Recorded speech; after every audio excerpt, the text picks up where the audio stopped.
Hello everyone, once more and welcome back to the inn. We are in the home / final stretch for the WitchWood. So if anything, let's get right into it. We start with Mistwraith. It is your rogue rare, 4 costs, 3/5. Whenever you play an echo card, gain +1/+1. I like the body on that card. 3/5. 4 cost. Yeah, that's nice. If anything, well, we did do a little bit of discussion with this, where we said we would play Questing Adventure, and I got thinking, after seeing it in action today, why not both? Because, hey, the more things that your opponent has to go, which one do I target and kill at this point? So if anything, like, if my opponent wants to, they can play the Echo stuff. And Mistwraith can just grow and grow and grow. It'll be limited, mind you, but hey. It's playable, but that's about it. So if anything, I'll just kick it over in your direction. I really don't think it's going to be played. I don't think you're going to play this and Questing Adventure. I think you just play Questing Adventure. Questing Adventure has kind of like fallen off of the map because there really hasn't been a way to just buff it up consistently as much. I mean, you still have Miracle Rogue, but Miracle Rogue's going more for like the shuffling stuff in. It's not trying to go off like it used to. However, Echo kind of gives Questing Adventurer an excuse to come back into the meta. And you can say, why not run both? And my answer is simple. There's just not enough Echo cards I think that Rogue would want to take advantage of. You have, like, the 2 that they have in class are very good, but outside of that, I think that they want to stick with the traditional Miracle package. And I just think that Mistwraith is just not good enough in that sense, but Questing Adventurer is nuts, because it takes advantage of the Echo cards, which you're going to be casting multiple times and buffing up Questing Adventurer multiple times, and it takes advantage of everything else. So, in that regard, I think maybe people experiment with Mistwraith, but I think it's going to fall off very quickly. I think instead, Questing Adventurer is actually going to come back into the meta, and when Rogue plays its Echo cards, it's basically going to be to go off using either Questing Adventurer or to dig deeper into the deck via Gadget and Auctioneer. So yeah, I don't think Mistwraith is going to see play in the meta. If it does, it's going to be very early on, but I think it's going to fall off as people just realize how much better Questing Adventurer is. But if anything, to just kind of throw this little nugget out there, I only need to play 1 Echo card to make it where Priest can't get it. That is true, but at that point, just play a minion that Priest can't kill. I know. I just rather at least give it that. Next up, we have Pickpocket. It's a 2-cost rogue spell with Echo. Effect, add a random card to your hand from your opponent's class. Eddie knows how I like the burglary decks. And I'm always looking forward to, when I'm looking at the random decks, I'm judging variance. Basically, not only just the variance of the spell, basically spell or ability, I'm looking at, is it more or less likely to backfire, or is it about neutral? You know, at the most, I'm looking more into a neutral, maybe high, not maybe high, but low negative range, and I'm not looking for really bad negative value. So I'm looking at how much sense it makes to put into even a deck that's all about randomization and using variance to the best of its ability to eke out a win, which you can do with Burgle Rogue. Also, that I'm trying to keep in mind, spell or minion wise, if it's worth running compared to some of the other spells. And some of the problems you have is sometimes you don't want a whole bunch of cards copied from your opponent's deck. Opponent's class, sometimes you need a lot to refill your hand.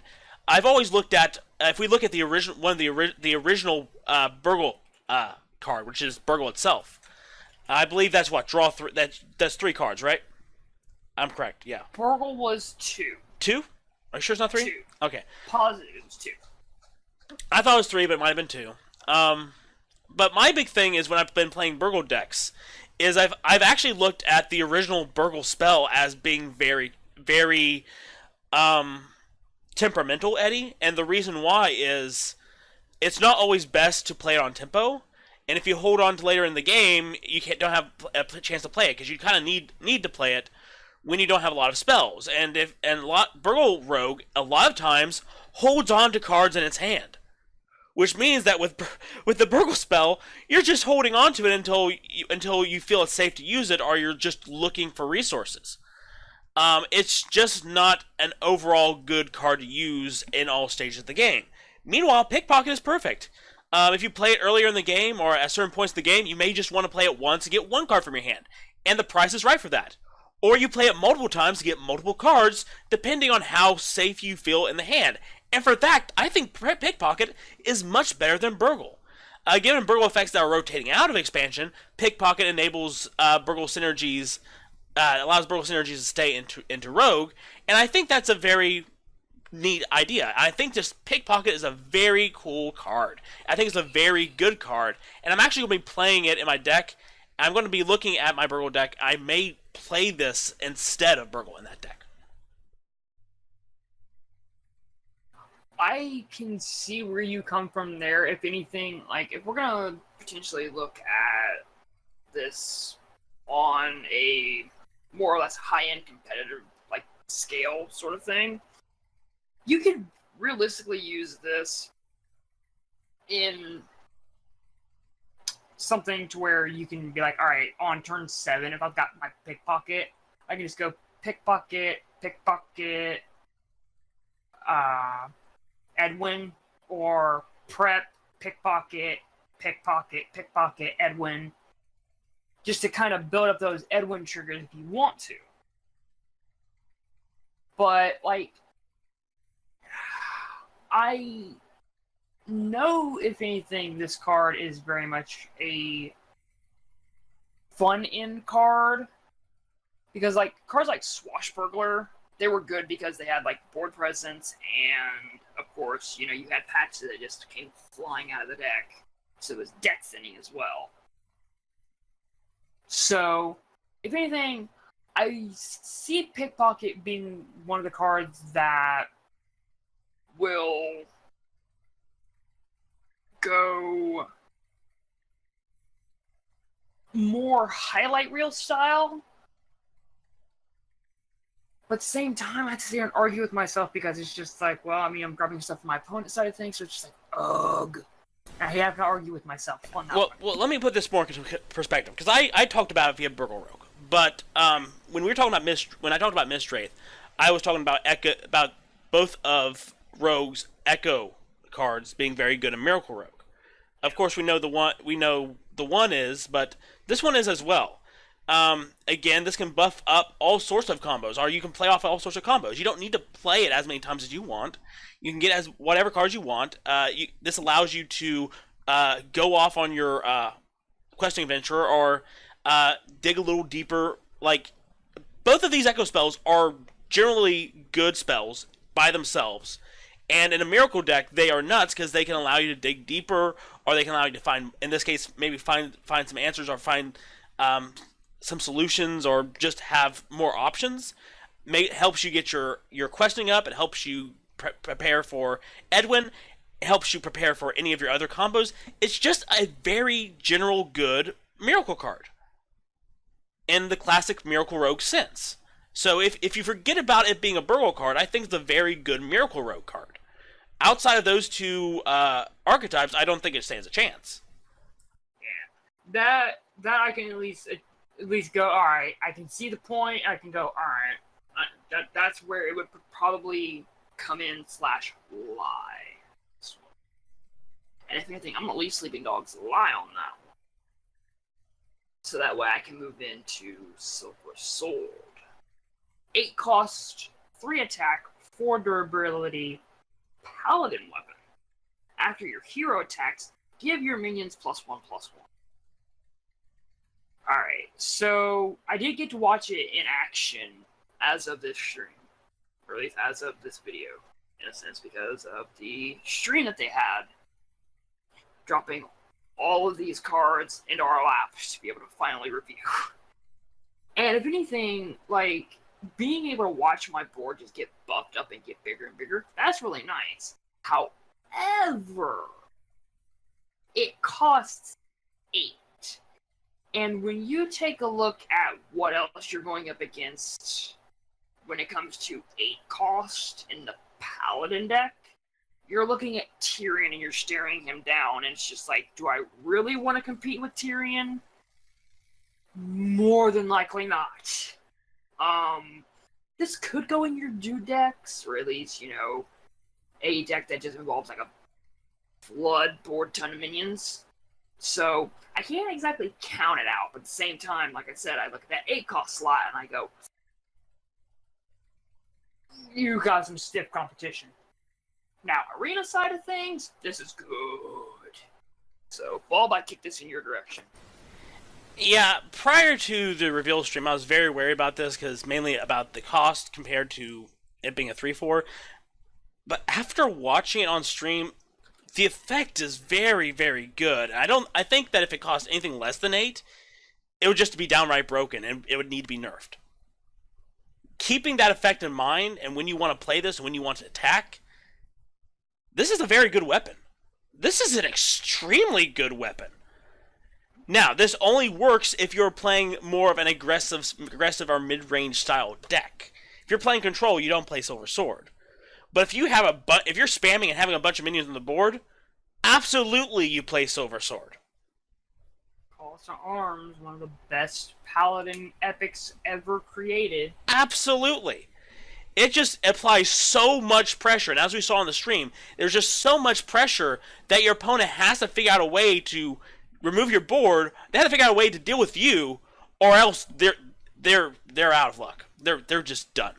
So so well, baby. Yes, I understand the cost being a little iffy, but I think we've seen before that if there's a will, there's a way, and I think the effect just might be good enough that I think someone will find a deck to use this. I think it will be in a deck. I think it will be scary, because I just think the effect is just that good.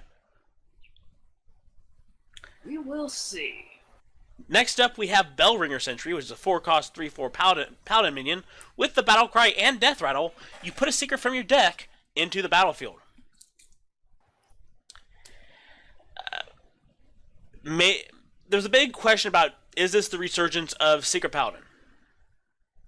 Maybe? Possibly? It doesn't put a whole bunch of secrets on the battlefield, it just puts a secret from your deck onto the battlefield. So maybe if it's a really good secret, it could work.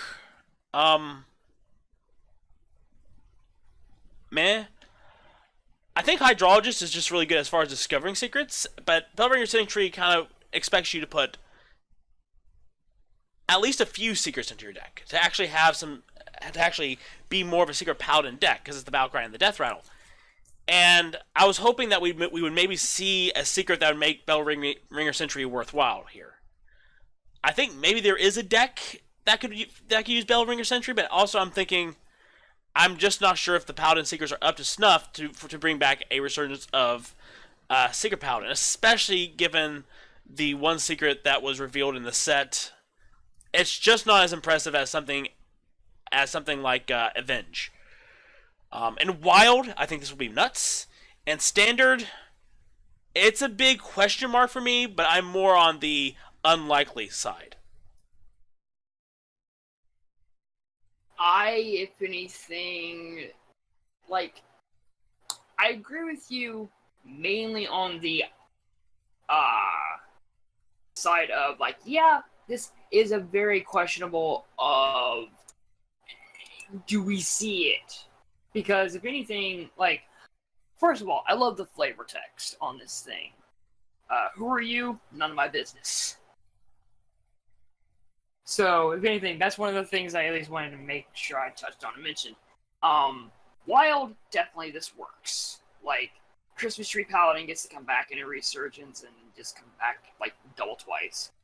Whatnot. We're losing Getaway Kodo in Standard. So,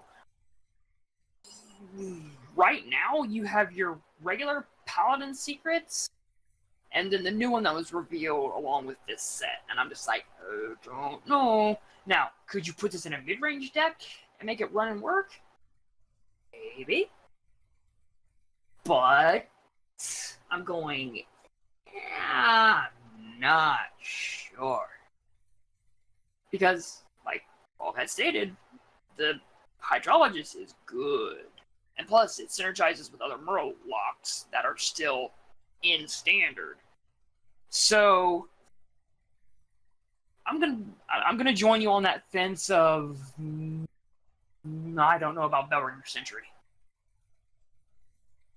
But if anything, we're sticking with a theme here at this point because we go to Glass Knight. It is the Paladin Legendary. It's a 4-cost, 4/3, Divine Shield. Whenever you restore health, gain Divine Shield. Can I just say, first of all, Piloted Shredder. Secondly, whenever you restore health, you can just keep giving it Divine Shield and just keep, if you want to, just control the board with the quote-unquote Glass Knight, which, I mean, is he really glass if he sticks to the board for a really long time? I think this is at least decent and can be useful because it's just like you've got other things to follow it up, like Bolvar. You have the ability to be able to, with a True Silver Champion swing, you can recover the Divine Shield with it. So, I put it in my decent and / early on played cards, but maybe as we get deeper and deeper and further, this might fall off. But I do kick it over to Bob to see what he thinks. I will say that it's not the most impressive legendary out there. You're more likely to go, oh, okay. But when you really stop and dissect it, you're right. The stats, everything's like a 4-cost, 4/3. That's essentially Piloted Shredder. And Piloted Shredder was played. It has Divine Shield, which means it's going to make a trade and survive at least one trade. And if it's like Piloted Shredder, it might survive a few turns until they're forced to remove it. And it says whenever you restore health, gain Divine Shield. Paladin has ways to do it. It's not as easy as it used to be, but Paladin still has a lot of ways to heal themselves. So as long as you heal yourself, like whenever this loses Divine Shield and you're able to heal yourself or heal another minion. It doesn't say restore your health. You can restore the health on another minion.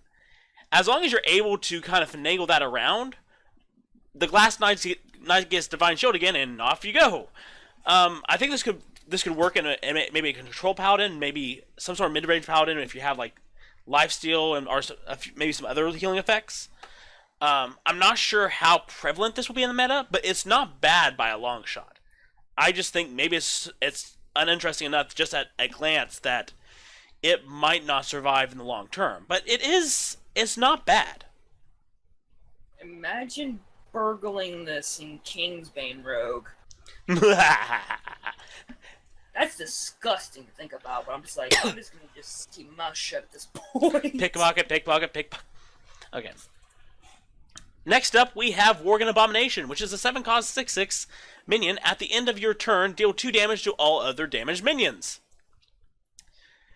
Well, Baku Control Warrior says hi. I really think that if any class is going to make... I think there might be multiple classes that might try taking advantage of it, but I think if any class takes advantage of this card, it's going to be Warrior. Because this kind of fills in the gap left by Sleep with the Fishes. And it just works very well in that Control Warrior type archetype. I just don't think other decks will run this like Control Warrior will. Other classes will probably not run this at all. I think this is a warrior card. This is a warrior card masquerading as a neutral card. May see the occasional play somewhere else because of the nice thick body and if it's a controlling class, or controlling deck. But I think Control Warrior is where this finds its home. Yeah, I mean, you go to you click on the card on a site like Hearthstone, and you see the deck class statistics, and 76% people say, yeah, Warrior is going to be the one to play this damn thing. So it's like one of those things where it's like, well yeah, no, duh. Because it's that good in Warrior. Now, granting this is deal 2 damage to all other damaged minions. So, of course, you're going to have to trigger it with something like Whirlwind or the Warpath. So, if we're going to play in Baku Taunt Warrior, then we have to have Whirlwind and this thing. So, I'm on the fence with Baku Taunt, this going in there. But as far as Control Warrior goes in general, I can highly see this having a home there. Like, I already envision a list where Fibonacci has this in his deck. So it's just like, alright, I know where that's going. So it's just like, boop. That's where it goes. Next up, we have Town Crier. 1 cost, 1/2, Warrior Epic. Battlecry, draw a rush minion from your deck. Good card. Being able to just get a rush minion, whether it be the new B thing that you want to use, whether you want to get Darius Crowley, whether you want to get Militia Commander. Good card. Good easy drop on turn 1. Good card. Well, if there's a warrior deck that plays rush minions particularly, then this is going to be played. If not, it's not going to see play.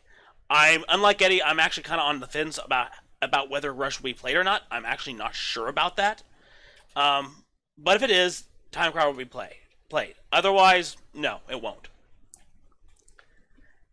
Next up, we have Totem Cruncher, which is a 4-cost, 2/3 Shaman Beast with Taunt and the Battle Cry. Destroy your totems, gain +2/+2 for each destroyed. This is an incredible card. It's Taunt. It's going to have a big body because Shaman's going to be able to summon minions. I was just doing the math in my head before we started off. I mean, the dream, of course, is that you put this onto a board filled with minions, so that you basically filled with totems. So 6 totems died. This gets +12/+12, ends up being a 14/15. But let's just say there's only 2. We're just gonna go 2. Not even consider 1, because I think even with 1, it's good. Like even with 1 totem, that's good because that's a 4/5, 4/4. You know, that's basic. But let's say there's just 2. Or let's say 2 or 3. With 2, it's going to be a 6/7 for 4 with Taunt. If there's 3 on the field, it will be an 8/9 for 4 with Taunt. And by the way, do you know how easy it is to have 2 or 3 totems on the board as Shaman? Totem Cruncher is going to be scary big anytime you play it. It might not be the godly big totem that everybody daydreams about, but it's going to be big. And even if you get up the payoff of 1 totem, it will at least have paid off in mana because you'll at least break even and have this nice, juicy taunt that they still have to get through at that stage of the game. It's just good no matter when you play it. This is a good card. It will see play.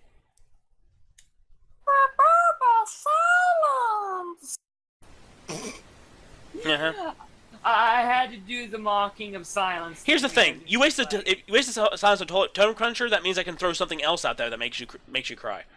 Yeah, I get what you mean there. I mean, like, if you would want to get rid of your, like, I don't see you getting rid of it, mind you, but like Flame Tongue, Mana Tide, Totem. I mean, you have the Primal Talisman to where when you have minions on your board and they die, you get to summon the basic totems on the board. Yeah, and then you just say, screw it, Totem Cruncher. Yeah, Eddie, I was actually thinking about that. That combo is gross. That combo is actually so gross. It's way better than the Alakir combo. that combo is so gross, and I don't think you play this when you have your non-basic totems on the board. You play this when it's just the basics. Yeah, no doubt. So if anything, like, I give it that, it's definitely something that's something to look at on either side of the fence at this point, because you can combo and you can do wonky, crazy stuff with it. Like, Wild, I more or less see having a bigger home for it, but, you know, someone's going to come out of the woodwork and bring that freaking crazy shaman deck that has Totem Cruncher that just comes out and just crunches your everything. So I'm just like, all right, well, I'll leave that to somebody else. Next up, we've got Countess Ashmore, a 7-cost 6/6 neutral legend with the battle cry, draw a Rush, Lifesteal, and Death Rattle card from your deck. Now, I'm going to reread that because it's draw a Rush, Lifesteal, and Death Rattle card from your deck. This isn't Minion, like Curator was. This is your Curator 2.0, so you can draw your spells, you can draw your weapons, you can just gush about Countess Ashmore being a really good, really solid card at 7. I would honestly be the first one to say, or at least potentially not be the last for a definite, to say that Countess Ashmore is one of those meta-defining cards that you're gonna see in every, or at least most decks. So, if anything, she's your new Dr. 7, and it's time to be worried about her. So, Bob, I kick this to you. She's not the new Dr. 7. She's good. She will see play.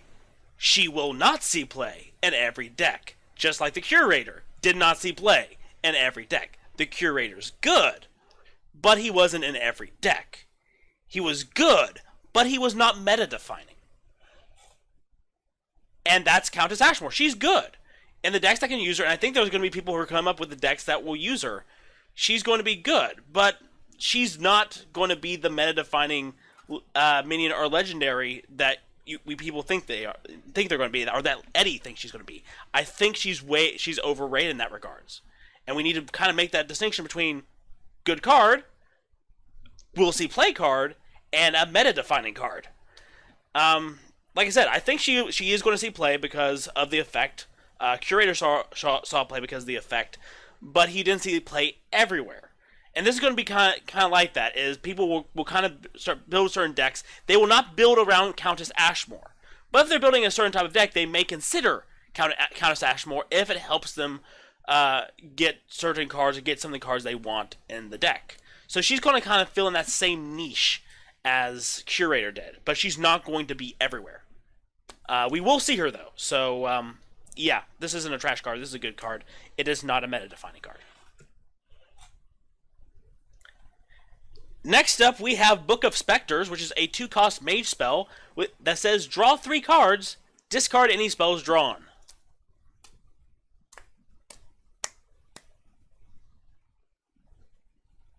Maybe if Zoom Mage is a thing? I mean, we really haven't seen a straight-up Zoom Mage since Mech Mage. Even Elemental Mage kind of veers towards being focusing on having some big spells that you don't really want to discard.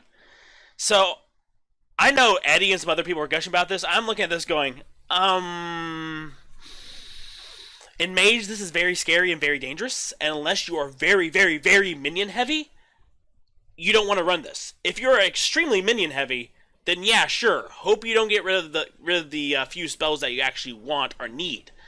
I'm just thinking in its slot, I think I would rather have Primordial Glyph.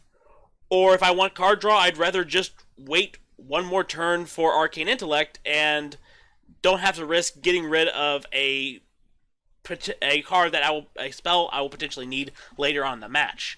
For me, I'm not interested in Book of Specters. I think, though, I'm not going to call it trash because I think it's very dependent on whether a Zoo Mage deck exists or comes out of the meta.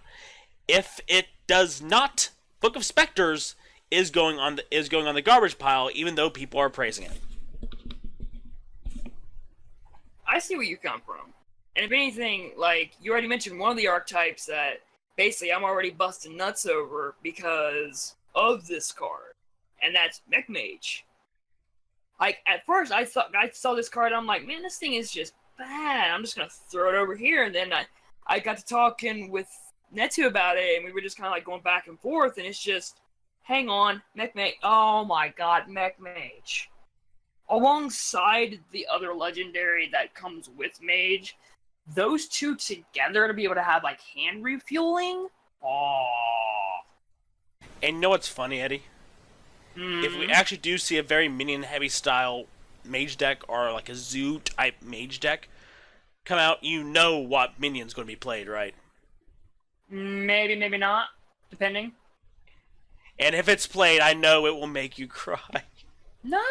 I mean, if anything, like, I can see this potential, like, the Book of Specters itself going into, like, a really high-end, top-heavy, elemental mage deck.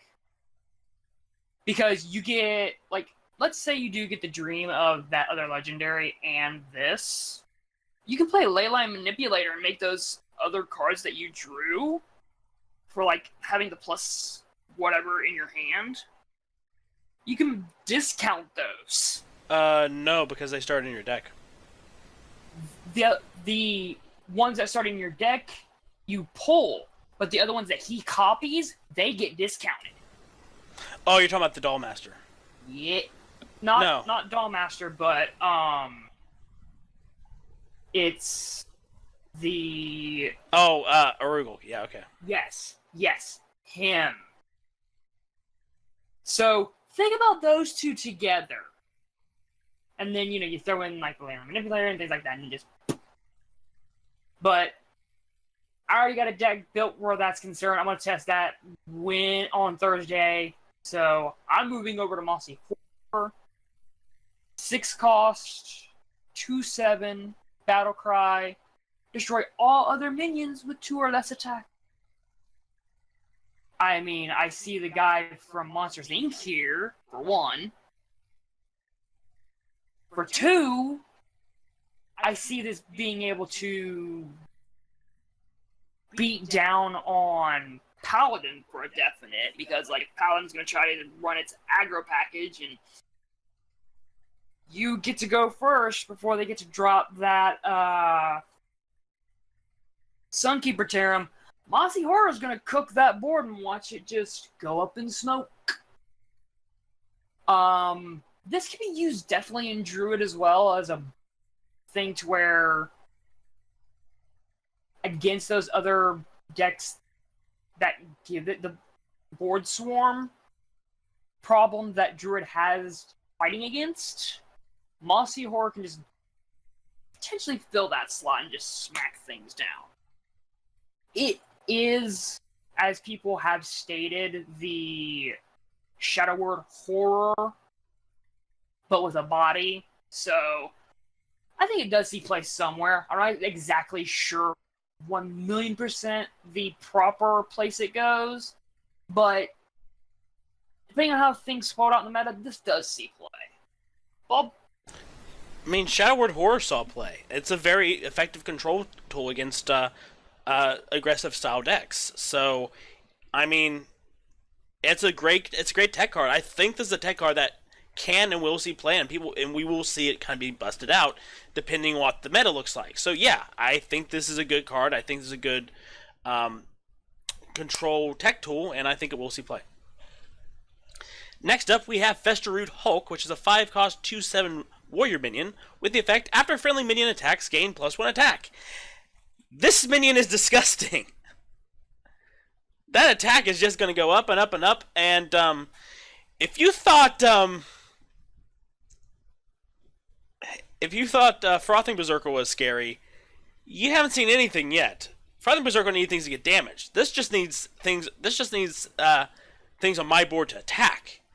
Now you can play this in a deck in a rush deck or a deck with rush minions. Put it on, have the rush minions go nuts. That's fine. Or even without that, you just put it on the board and then attack with everything, and it buffs up. I mean, it doesn't need to go in a rush deck. It can just be by itself. And by the turn time it attacks, this thing is going to be scary. I think this is a potential meta definer. This has the potential to be just as scary, if not scarier, than Frothing Berserker. So keep an eye on Festeroot Hulk. I think this one's potentially could define the meta, especially in Warrior. So you got this one down as one of your sleepers? Yeah. Alright, I'll let you have it as a sleeper, because I'm just like, I see it and I go, Like, I know I'm losing the Alley Armor Smith. Yeah, I could make it to where, like, if I get a big board, or at least a big tempo board in Warrior, where this thing could be scary. So it's... I see your argument, I see your point, and I just look at it and I just go, I don't know. I had to put a big old question mark on it because Warrior is in that big old question mark spot of what it's going to want to do come rotation. So I'll put a question mark on it, and I will underline it as potential sleeper,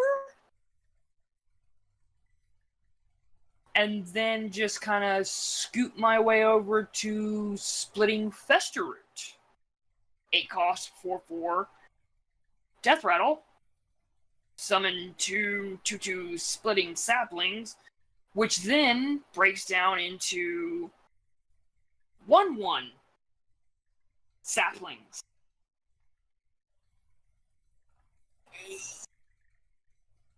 It's silenced, so it sucks. I mean, that argument isn't wrong. It's 8 cost. Yeah, it does break down easy. Can I get a little hope here on making an argument for it?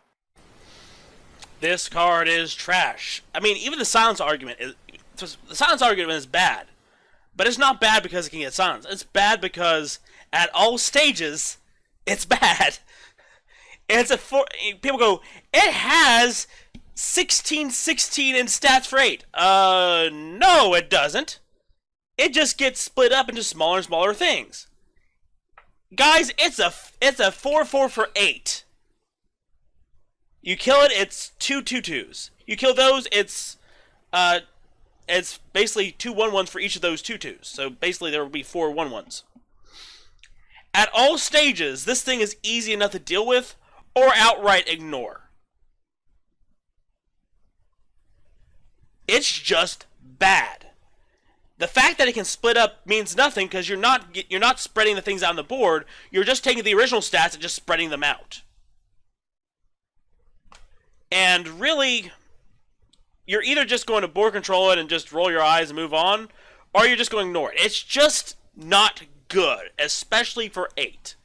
If it was maybe lower mana, maybe, but I just think it's bad. It costs too much, the effect's just not good, it's just not threatening at any point of the game. It's a bad card. Next up, we have Tess Greymane, which is an 8 cost 6/6 rogue legendary with the battle cry. Replay every card from another class you've played this game, and the targets are chosen randomly. Now, this is like old school Yogg in the fact that they're just going to keep on going. Even if somehow Tess gets silenced, sent back, killed, whatever, the effects keep on going. It replays every single card that you burgled. Okay? Now, in the event that you somehow change classes, like via Death Knight or whatever, now it will cast rogue cards. So that could be interesting. How do I see this? I kind of see this as the Yogg of Burgle Rogue. I think you play this for the exact same reason. Basically where you're looking for an answer, a solution. Only in this case you kind of know what it's going to cast, what it's going to play. You just don't know in what order. Also, it replays, so that means battle cries as well. This could be disgusting, but you're also going to need to keep in mind what you've played. And I don't think you play it when you're ahead. You kind of play it when you are trying to turn things in your favor or you're behind. In that case, in that instance, it serves the same purpose as Yogg. And I think it's just going to be as good as Yogg. I think this is a good card for a Burgle Rogue type deck. And even if you're not completely a Burgle Rogue deck, as long as you have a few Burgle abilities, I think this still might be worth it. So I think this is a very good card. I'm kind of excited about this card, and I look forward to playing with her. Well, I figure that much, if anything. Well, I mean, we have gotten crappy Burgle cards before. Yeah. So I don't always look forward to them because they're Burgly or random. So if anything, like, you're more or less seeing this as your wild card. Yeah. More so than standard. That's why I said I think that in those certain decks, I think for Rogue can serve the same purpose Yogg did. Yeah. Only it might be a little more reliable depending on what you have played. There is a point to be made there. So if anything, like, I see this, of course, as a potentially disgusting card because of some of the Eddie, another thing I just thought of. Because Alright. I discussed how it's replaying, so that means that it's battle cries and its effects as well. Alright. So if basically all those battle cries are, if you played a bunch of minions from another class that had a bunch of battle cries, this is officially a rogue Shudderwock. It's not that busted. If all of those, let's say I was playing Shaman, and I played a whole bunch of minions that were specifically Shaman minions that had battle cries, basically Tess replays each of those minions, and she doesn't resummon, she replays them, which means the battle cries go off.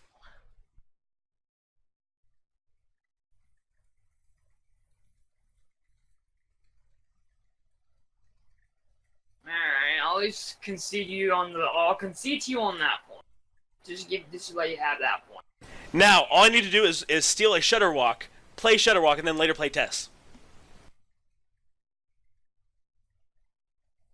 So if anything, you can pack in that new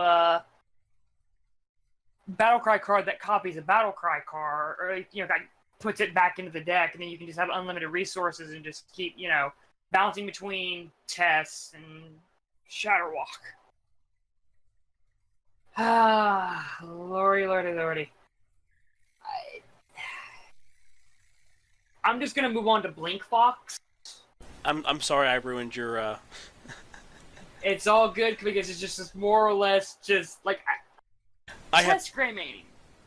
I have broken an Eddie. No, it's not you broken me. It's just more or less I'm going.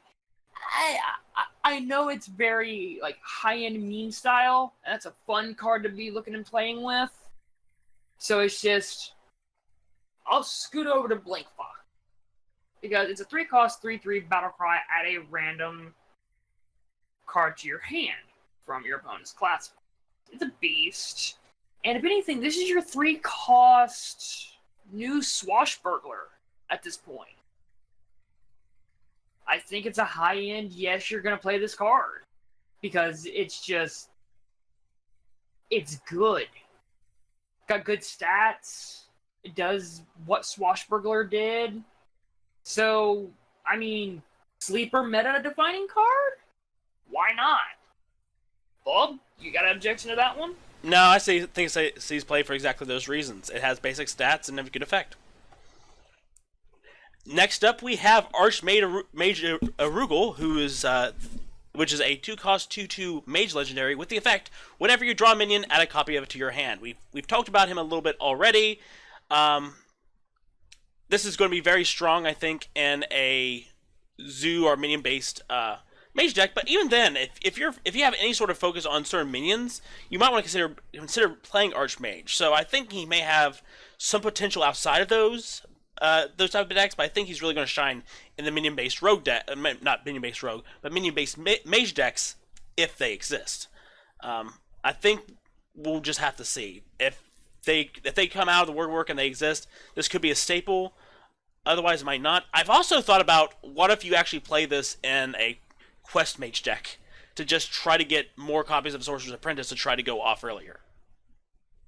But Ooh. that's just a crazy idea. I think it's probably going to mostly be running any minion-based decks. Yeah. If anything, when it comes to Archmage Arugal, he definitely gets ran in your top-heavy minion mage decks. Like, I can see Elemental Mage in Standard, and I can see Mech Mage in Wild.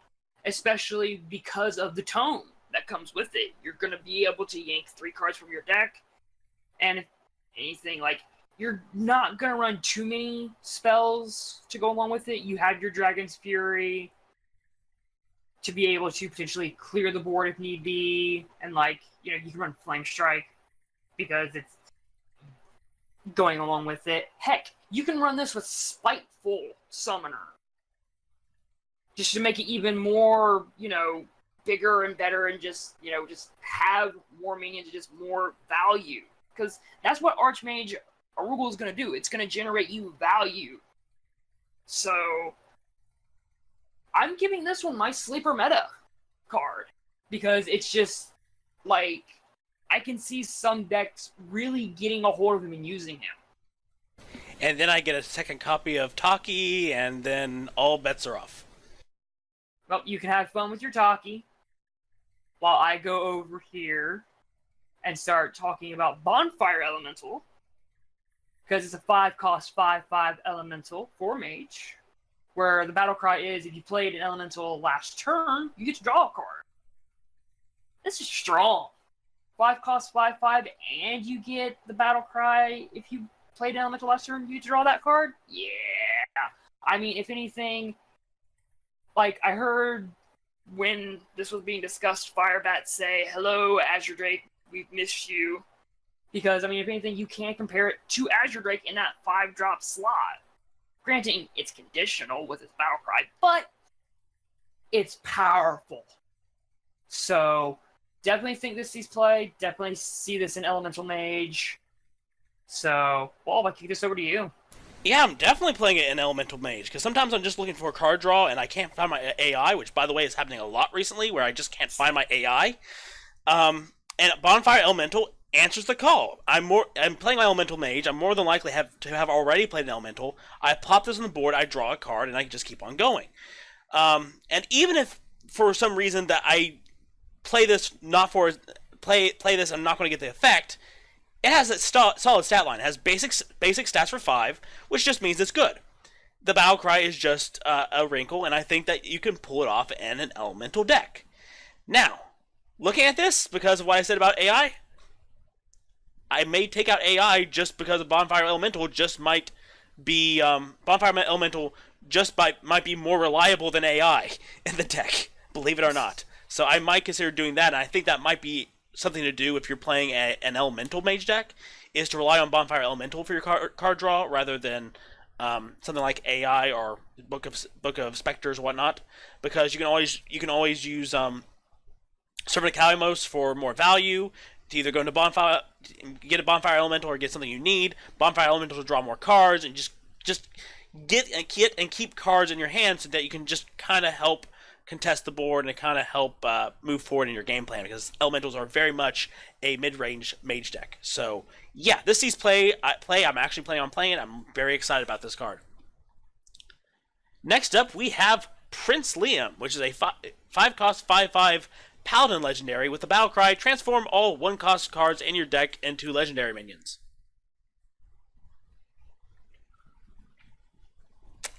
Neat. I mean, I'm all for transforming and getting random legendaries, as we all know. Like, if I get it, I'll try to figure out a way to make it work, but I'm also thinking, even in, like, the very low-range, aggressive, spammy Paladin decks, how many 1-cost minions or 1-cost cards do they play? Cricket. I mean, maybe if you're going the newfangled Secret Paladin, but as we've already said, I don't think Secret Paladin really works in Standard.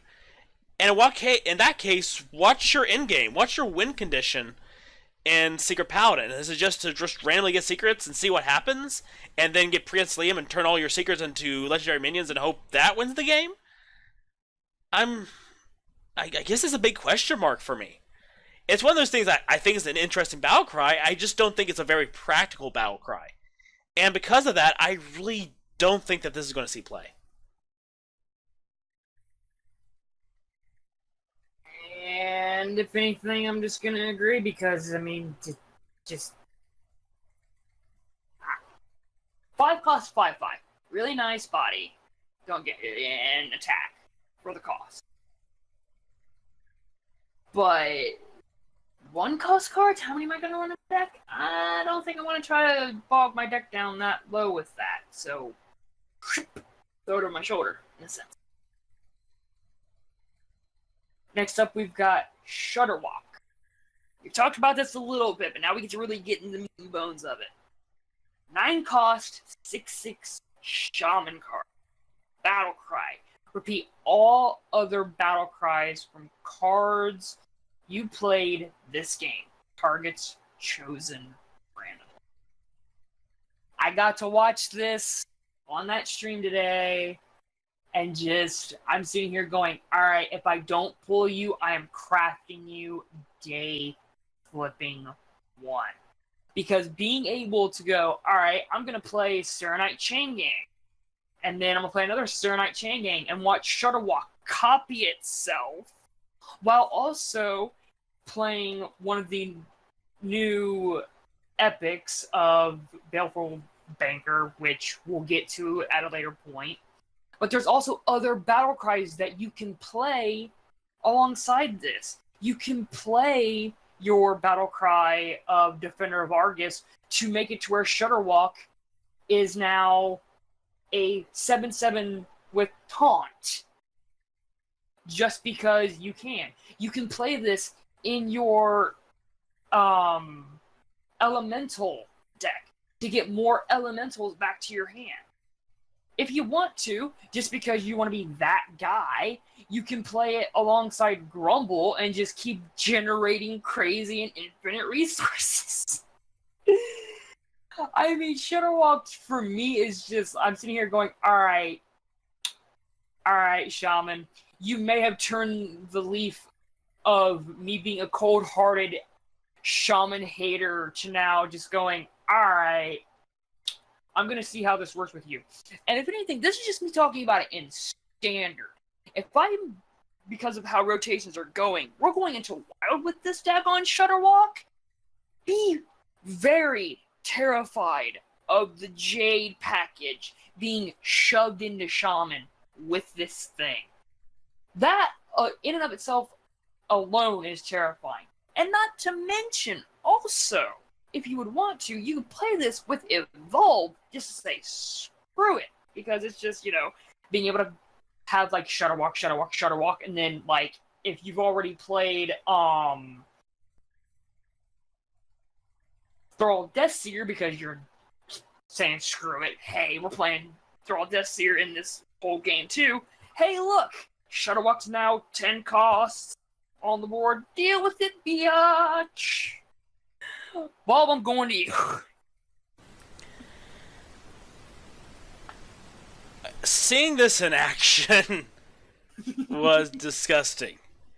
I am completely sold on Shudderwock now. This is I'm going to say it. This is the Shaman Legendary to be frightened of. I mentioned to Eddie, and he's doing his eye roll thing as we discussed it. But in watching the match, I was less impressed with Hagatha. I was not actually that impressed at all. Maybe it's because Day 9 was just horrible there. But I was less impressed with Hagatha, and I was incredibly impressed with Shudderwock. I walked away from that going, there's the Shaman deck to play is a Battlecry focused Shudderwock deck. And this thing is disgusting. I think it's very easy to make a consistent, scary Shudderwock deck that is not going to backfire on you with the Battlecry. I think this thing is just nuts. And the fact of the matter is that you can easily set it up so that Shudderwock keeps on getting recycled back to your hand, back to your deck, and you can just do it over and over and over again and just have this very scary potential endgame. And again, like we talked about with Tess Greymane, that it has the old Yogg style effect, basically if the Shudderwock got destroyed for some reason, that it keeps on going. Which makes me wonder, please, Blizzard, please, can you unnerf Yogg, because you're obviously giving Yogg's old effects over to some of these new legendaries. Just unnerf the sucker already. He's been in Blizzard jail long enough. Let the old god be the old god. I know Eddie's going to go, but Bulb, they can't do that because of Taki. Well, they have Shudderwock and Tess doing it. Why not have there be the opportunity for old style Yogg to come back? He's not going to be completely broken, that he's just going to be in every single tournament match like he was before. He just has this chance of maybe showing up. And at that point, let the spectators enjoy. Let's see what happens. Let the old god go. I want pre-nerf Yogg back. Come on, let's do it.